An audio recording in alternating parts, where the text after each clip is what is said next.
할렐루야. 할렐루야. 추수감사 주일 예배 나오신 여러분 모두를 주님의 이름으로 열렬히 환영합니다. 오늘 예배에 나오신 저와 여러분에게 주시는 우리 아버지 하나님의 생명의 말씀은 시 136편 1절로 6절이 되겠습니다. 우리 함께 찾아서 합독하도록 하겠습니다. 개역개정 구약 901페이지입니다. 시작. 여호와께 감사하라. 그는 선하시며 그 인자하심이 영원함이로다. 신들 중에 뛰어난 하나님께 감사하라. 그 인자하심이 영원함이로다. 주들 중에 뛰어난 주께 감사하라. 그 인자하심이 영원함이로다. 홀로 큰 기이한 일들을 행하신 이에게 감사하라. 그 인자하심이 영원함이로다. 지혜로 하늘을 지으신 이에게 감사하라. 그 인자하심이 영원함이로다. 땅을 물 위에 펴신 이에게 감사하라. 그 인자하심이 영원함이로다. 아멘. 아멘. 여러분, 어느 교회 담임 목사님에게 한 성도가 찾아오셔서 이런 질문을 했다고 합니다. 목사님, 이게 성경을 읽다 보면 하나님을 기뻐하고 하나님께 찬양하며 하나님께 감사하라는 그런 성경 구절들이 참으로 많더군요. 그런데 목사님, 생각해 보세요. 좀 격조 있고 교양 있고 수준 있는 사람일수록 자신을 기뻐해라고, 자신을 찬양해라고, 자신께 감사해라고 그런 얘기 하지 않잖아요. 그렇잖아요. 그런데 왜 모든 지혜와 지식의 근본이신 하나님께서는 왜 이렇게 혼돈, 공허, 흑암, 기쁨이 번진, 그래서 좋은 것이라고는 아무것도 없는 그런 우리 사람들을 향해서 그렇게 그 사람들의 그런 그 사람들로 나오는 기쁨을, 찬양을, 감사를 받으시려고 그렇게 애쓰시는지 참 안타까워요. 참, 그래서 하나님을 찬양해라, 하나님을 기뻐해라, 하나님께 감사하라는 그런 성경 구절 읽을 때마다 저는요 기분이 좀 좋지 않아요. 이러면서 이런 질문을 하더라는 거예요. 목사님, 어떻게 생각하세요? 이런 질문을 받고 목사님이 무척 당혹스러워 하셨다고 합니다.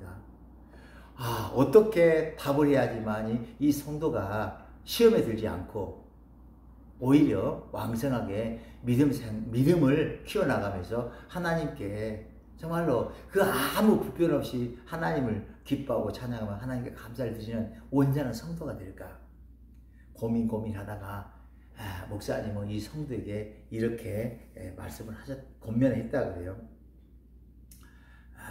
성도님, 성경을 읽으면서 하나님께서 나를 기뻐하고 나를 찬양하고 나에게 감사해라 그런 구절을 읽으면서 참 불편하셨군요.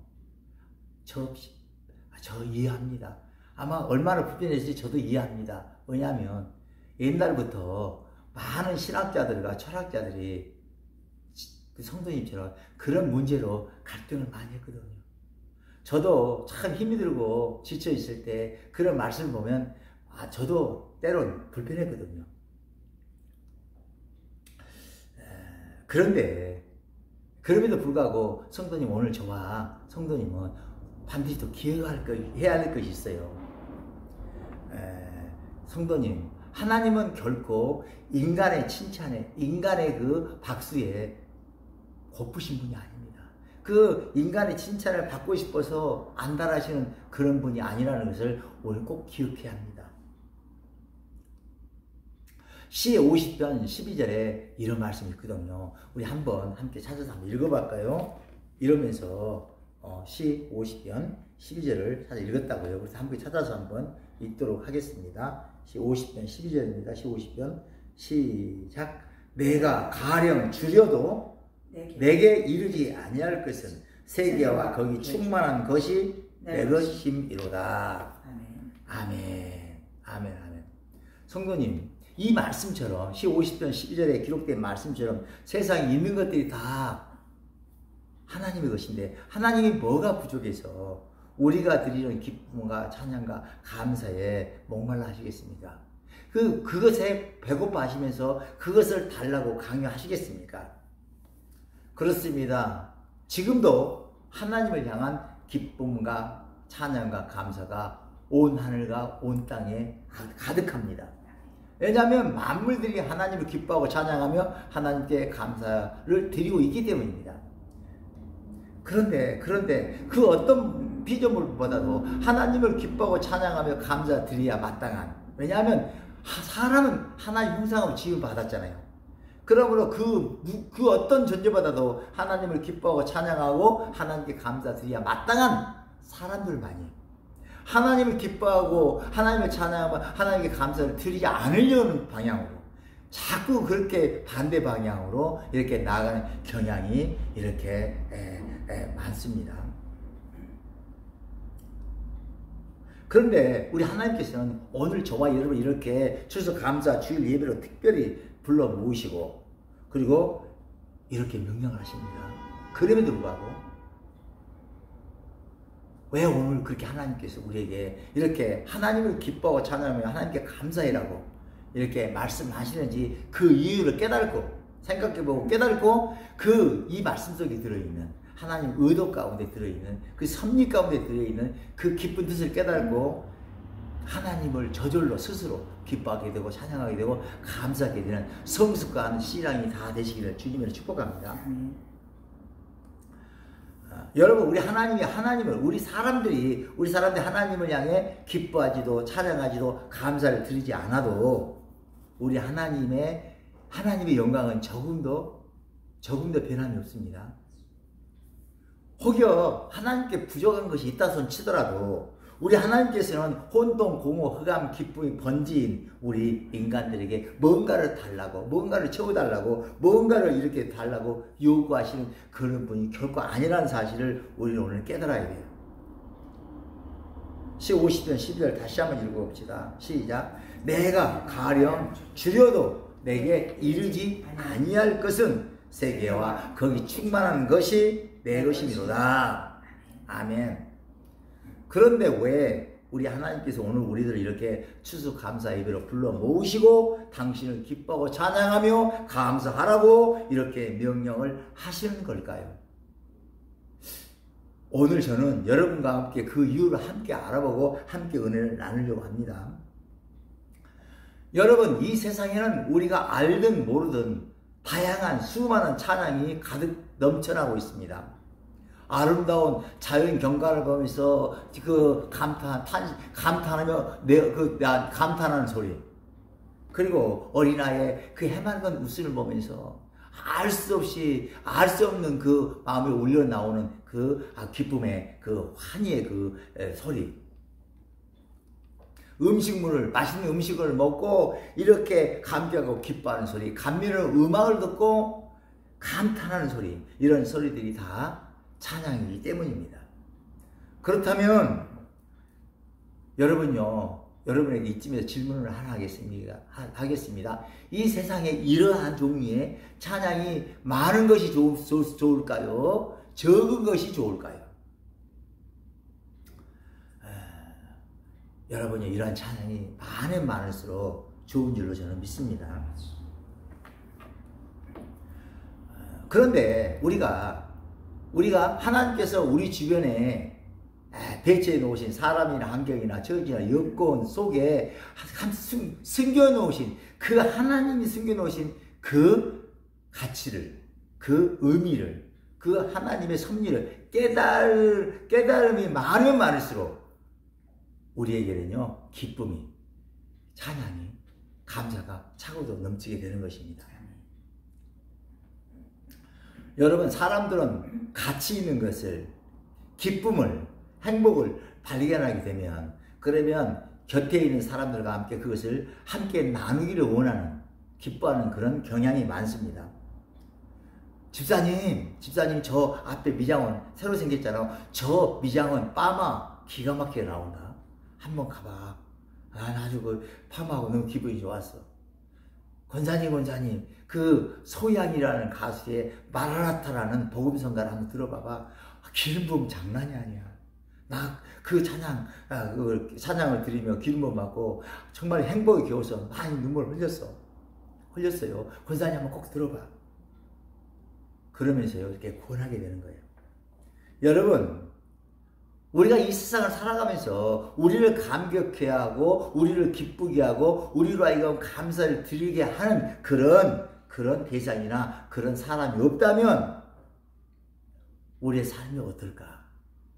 또 혹이 있을지라도 그것을 함께 나눌 수 있는 그런 이웃들이 없다면 그러면 이 세상에 우리의 삶이 어떨까요?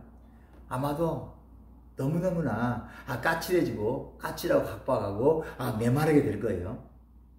반면에 우리가 이렇게 교회로 모여서 하나님의 성령의 인도함을 따라서 성령의 감화 감동을 따라서 하나님 말씀 속에서 감춰진 그 비밀을 그 아름다움을 또 이렇게 우리가 발견하고 또 발견하고 또 주변 이웃 내 삶 가운데 내 주변에 있는 사람들과 한계가 처지 하나님 배치해 오신 그 모든 것들에게 감추어진 숨겨진 그 가치를 그 아름다움을 우리가 하나님 말씀으로 그것을 해석해서 발견하고 또 발견한다면 얼마나 우리의 삶이 어떻겠느냐고요. 아마도 혼동, 공허, 흑암이 기쁨에 가득한 사막 같은 그런 우리의 삶일지라도 곧 의와 희락과 평강이 넘쳐나는 하나님 나라로 변하게 될 줄로 믿습니다. 여러분요, 우리가 이 세상을 살아가다 보면 이 세상에는요 너무나도 아름답고 너무나도 사랑스럽고 너무나도 감격스러운 그런 일들이나 그런 대상이 너무너무도 많습니다. 그러나 그것들이 우리의 찬양의 대상이 되어서는 안 돼요. 우리의 감사의 대상이 되어서는 안 됩니다. 왜냐하면 이 하나님께서는요 이 세상의 모든 것들을 우리에게 주셨을 때는 그것을 섬겨라고 그것을 찬양해라고 그것에게 감사해라고 주시는 것이 아니라 그것을 다스리라고 주셨기 때문입니다. 여러분, 봄철에 피어나는 아름다운 꽃들 그리고 가을철 아주 농익어가는 그런 단풍잎들 그리고 이 겨울철 내리는 겨울철에 내리는 눈꽃송이들 얼마나 경이롭고 얼마나 아름답습니까? 그러나 그 꽃과 단풍과 눈송이를 우리는 기쁨의 대상으로 찬양의 대상으로 감사의 대상으로 삼아서는 결코 안 됩니다. 꽃과 눈과 눈송이를 만드시는 그 하나님을 또한 그 아름다운 그 꽃과 눈과 단풍을 보며 감격하고 기뻐하고 하나님 찬양할 수 있는 그런 마음을 주신 그런 생각과 그런 감정과 그런 의지를 주신 우리 하나님을 향해서 우리는 감사, 기뻐하고 그런 하나님을 기뻐하고 그 하나님을 찬양하며 그런 하나님께 감사를 드리함이 마땅할 줄로 믿습니다. 여러분, 내 안에 있는 그 진정한 기쁨과 찬양과 감사를 하나님 외에 다른 존재가 그것을 먹고 마시고 누리도록 해서는 결코 안 됩니다. 왜냐하면 그렇게 하게 되면 우상 숭배를 하게 되는 그런 꼴이 되고 말기 때문에 그렇습니다. 아가서 4장 12절은 이렇게 말씀합니다. 내 누이 내 신부는 잠근 동산이요 덮은 우물이요 봉한 샘이로구나. 아멘. 그렇습니다. 우리들의 마음은 아무나 들락날락해도 좋은 그런 공원이 아닙니다. 그런 자유공원이 아닙니다. 그런 원리도 공원이 아닙니다. 우리의 마음은 만왕의 왕 대신 예수님만이 들어야 하는 거룩한 비원이기 때문입니다. 또한 우리 마음속에 들어있는 진정한 기쁨과 찬양과 감사도 아무나 받아 먹도록 해서는 안 됩니다. 왜냐하면 우리 마음속에 들어있는 기쁨과 감사와 찬양은 만왕의 왕 대신 예수님이 먹고 마시고 그리고 그 먹고 마시도록 그렇게 덮여진 우물이고 봉한 샘이기 때문입니다. 그렇습니다. 내 안에 있는 모든 기쁨과 찬양과 감사는 하나님께로만 귀결이 되어야 되는 줄로 믿습니다. 시 8편 1절은 이렇게 말씀합니다. 여호와 우리 주여 주의 이름이 온 땅에 어찌 그리 아름다운지. 이 세상에 있는 모든 것들 아름답고 경이로운 모든 것들은 내 안에 계신 삼일째 하나님 이름 예수 이름으로 내 몸을 성전 잡고 내 안에 계신 그분이 만드셨고 그분이 붙잡고 계시고 그분이 핸들링하고 계시기 때문입니다. 여러분, 어떤 남편이 예수 잘 믿는 아내에게 이런 말을 했다고 합니다. 여보, 돈은 내가 버는데 왜 당신은 나에게 월급 봉투를 받으면서 감사하다고 하지는 않고 왜 매번 하나님께 감사하다고 그렇게 말을 합니까? 말을 하는가? 여보, 번지수 틀린 거 아닌가? 이런 말을 듣고 그 아내는 그 남편에게 이렇게 말했다고 합니다. 여보, 왜 내가 당신께 감사하지 않겠어요? 여보, 정말 수고했어요. 눈물이 날 정도로 당신께 감사해요. 여보, 고마워요. 그런데 여보, 한 번쯤 이런 측면으로도 한번 좀 당신도 생각해 보셨으면 좋겠어요. 여보, 당신처럼 훌륭한 그런 남편을 내게 주신 분이 누구십니까? 그리고 당신이 그렇게 밖에 나가서 열심히 일할 수 있도록 호흡을 주시고 생명을 주시고 만물을 주신 분이 누구십니까? 하나님이시잖아요. 그러므로 내가 당신이 그렇게 월급을 피땀 흘려 일해서 벌어온 그 월급 봉투를 받고 왜 내가 우리 하나님께 감사를 드리지 않을 수가 있겠어요? 여보, 이제부터라도 당신도 나처럼 우리 하나님께 감사하는 그런 삶을 살았으면 좋겠어요. 그랬답니다. 여러분, 남편을 기뻐하고 찬양하며 남편께 감사를 드리는 거 너무너무 잘하는 일이고 너무너무 좋은 일입니다. 그러나 그곳에 하나님을 기뻐하고 찬양하며 하나님께 감사를 드리는 그런 거룩한 행위가 빠져버리면 그러면요, 불완전한 이런 기쁨이고 찬양이고 감사가 되고 마는 거예요. 아니, 더 나아가서 잘못되면요, 우상을 숭배하는 그런 죄를 짓고 말게 되는 겁니다. 오늘 본문 다 함께 우리 다시 한번 읽습니다. 시작. 여호와께 감사하라. 그는 선하시며 그 인자하심이 영원하미로다. 신들 중에 뛰어난 하나님께 감사하라. 그 인자하심이 영원하미로다. 주들 중에 뛰어난 주께 감사하라. 그 인자하심이 영원하미로다. 홀로 큰 기이한 일들을 행하시는 이에게 감사하라. 그 인자하심이 영원하미로다. 지혜로 하늘을 지으신 이에게 감사하라. 그 인자하심이 영원하미로다. 땅을 물 위에 펴신 이에게 감사하라. 그 인자하심이 영원하미로다. 아멘. 여러분, 하나님께서 이렇게 우리들에게 당신을 기뻐하며 당신을 찬양하며 당신께 감사하라고 명하시는 이유는 우리들로 하여금 우상 숭배하는 죄를 범치 않도록 하시기 위함인 줄 믿습니다. 더 나아가 우리들에게 이렇게 하시는 이유는 당신과 사귐을 갖고 당신과 사귐을 갖고 당신을 닮도록 하시기 위함인 줄로 믿습니다. 우리가 세상을 살아가면서 어떤 대상을 향해서 시간을 투입하고 물질을 투입하고 관심을 투입하고 뭔가를 자꾸 주게 되면요, 그 대상과 하나가 되고 그 대상과 대상을 닮아가게 되고 마는 거예요. 그러면 우리가 이 세상을 기뻐하고 이 세상을 찬양하며 이 세상을 향해 감사하게 되면 우리의 모습이 어떤 모습이 되겠습니까? 우리의 수준이 어떻게 되겠습니까? 보나마나 세상에 속한 성물이 되고 말 것입니다. 그러나 돌이켜 회개하고 그 이 세상의 아름다운 것을, 이 세상의 모든 것을 한 명을 선을 이루실 그 하나님을 생각함으로 우리 안에 계신 하나님께 감사하고 하나님께 찬양하고 하나님께 감사를 드리기 시작한다면 그러면 우리의 수준이 어떻게 되겠습니까? 하나님과 사귐을 갖게 되므로 신의 성품에 이르게 되고 하나님의 자녀로 날로 변화되어 가게 될 줄로 믿습니다.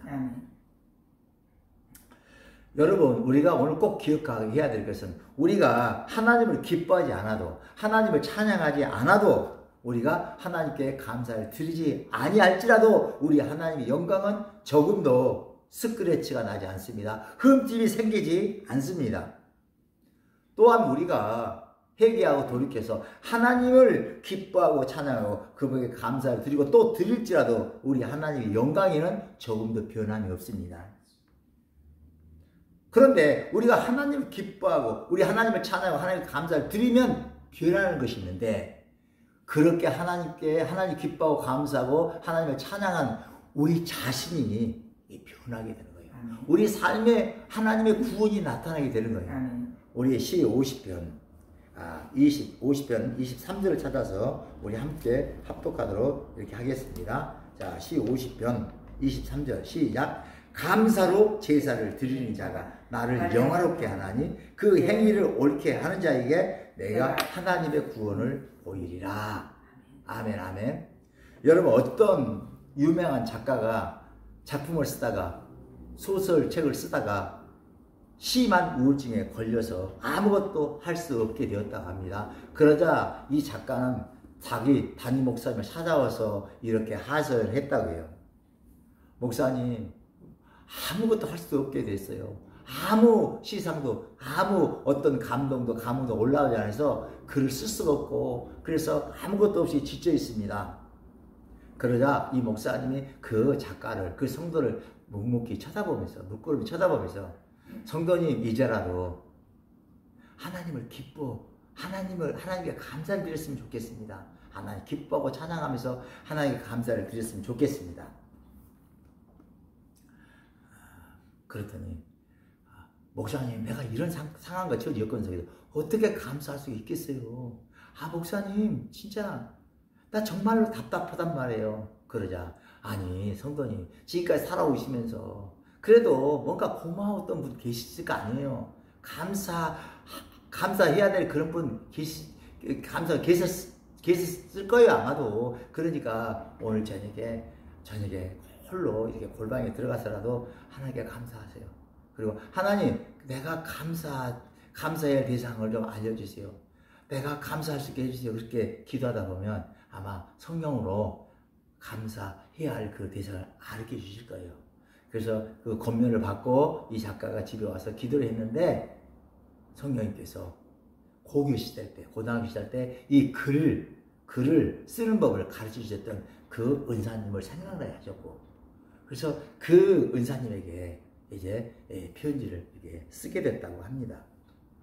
사랑하고 존경하는 은사님, 제가 한참 민감했던 고교 시절에 저에게 좋은 영향을 끼쳐주셔서 지금 제가 이렇게 글을 쓰면서 일평생 먹고 마시고 누리며 살고 있습니다. 은사님, 정말 감사합니다. 이렇게 늦게 이렇게 깨닫고 철이 들어서 이렇게 편지를 씁니다. 이렇게 이런 내용을 편지를 보냈다고 해요. 얼마 후에 답장이 왔는데 그 답장 내용이 이런 거예요. 고마운 제자님, 제자님의 편지를 이렇게 받고 나는 너무너무 감격하며 흐르는 눈물을 주체할 수가 없었답니다. 내 늙은 이내 가슴이 얼마나 뜨거웠는지 모른답니다. 그동안 살아온 내 삶이 결코 헛되지 않았다는 것, 그것이 느껴지면서 얼마나 감격의 눈물을 흘렸는지 모른답니다. 30년 동안이나 내가 많은 학생들을 가르쳤으나, 그러나 이렇게 따뜻한 편지를 내게 보내준 사람은 없었습니다. 이 귀한 편지를 죽을 때까지 가슴에 잘 보관하겠습니다. 이런 내용의 답장이 왔다 그래요. 이 답장을 받고 이 성도는요, 또 이 답장 읽으면서 왠지 모를 기쁨이 그 심령 속에서 솟구쳐 올라오는 것을 느꼈다는 거예요. 그러더니 자꾸 즐거웠던 일이, 자꾸 이것이 즐거울 때 생각나더라는 거예요. 그래서 그동안 감사치 못했던 분들에게 일일이 생각하고 감사 편지를 쓰기 시작했는데, 놀랍게도 감사 편지를 쓰는 과정 가운데 모두 우울증이 사라졌고, 뭔가 새로운 그 민감한 이런 그것들이 이렇게 생각나고, 감각과 감정이 살아나고, 민감한 그런 아버지의 영성이 살아나서 왕성하게 집필을 계속할 수 있었다고 합니다. 여러분, 오늘은 추수감사 주일입니다. 1년 동안 하나님께 받은 은혜를 하나님께 감사하는 그런 날입니다. 아멘. 하나님 우리들에게 당신을 기뻐하고 당신을 찬양하며 당신께 감사를 드리라고 하셨는데, 그런데 이것이 우리에게 하나님이 이렇게 하는 것이 말처럼 쉽지가 않은 거예요. 그러나 우리가 지속적으로 성령한 능력을 받게 되면 그러면 쉽고도 가볍게 되는 줄 믿습니다. 우리가 교회에 나와서 받아야 할 모든 것 중에 가장 받는 것 중에 하나님께 받는 것 중에 가장 귀한 것이 뭐냐면 은혜예요. 은혜. 성령의 기름인 줄 믿습니다. 오늘은 추수감사 주일입니다. 하나님께 저와 여러분을 이렇게 추수감사 주일로 불러 모아 주신 이유가 뭐겠습니까? 하나님 기뻐하고 찬양하며 하나님께 감사할 수 있는 그런 능력과 힘을 성령으로 기름 부어 주시기 이해하는 줄 믿습니다. 믿으십니까? 오늘 그러므로 오늘 본문 말씀을 우리 함께 합독하시고 주기도 말씀으로 추수감사 주일 예배 설교를 모두 마치도록 하겠습니다. 시작. 여호와께 감사하라. 그는 선하시며 그 인자하심이 영원하미로다. 신들 중에 뛰어난 하나님께 감사하라. 그 인자하심이 영원하미로다. 주들 중에 뛰어난 주께 감사하라. 그 인자하심이 영원하미로다. 홀로 큰 기이한 일들을 행하신 이에게 감사하라. 그 인자하심이 영원하미로다. 지혜로 하늘을 지으신 이에게 감사하라. 그 인자하심이 영원하미로다. 땅을 물 위에 펴신 이에게 감사하라. 그 인자하심이 영원하미로다. 아멘. 하늘에 계신 우리 아버지여, 이름이 거룩히 여김을 받으시오며 나라 임하옵시며 뜻이 하늘에서 이루어진 것 같이 땅에서도 이루어지리다. 오늘날 우리에게 일용할 양식을 주옵시고 우리가 우리에게 죄 지은 자를 사하여 준 것 같이 우리의 죄를 사하여 주옵시고 우리를 시험에 들게 하지 마옵시고 다만 악에서 구하옵소서. 대개 나라와 권세와 영광이 아버지께 영원히 있사옵나이다. 아멘.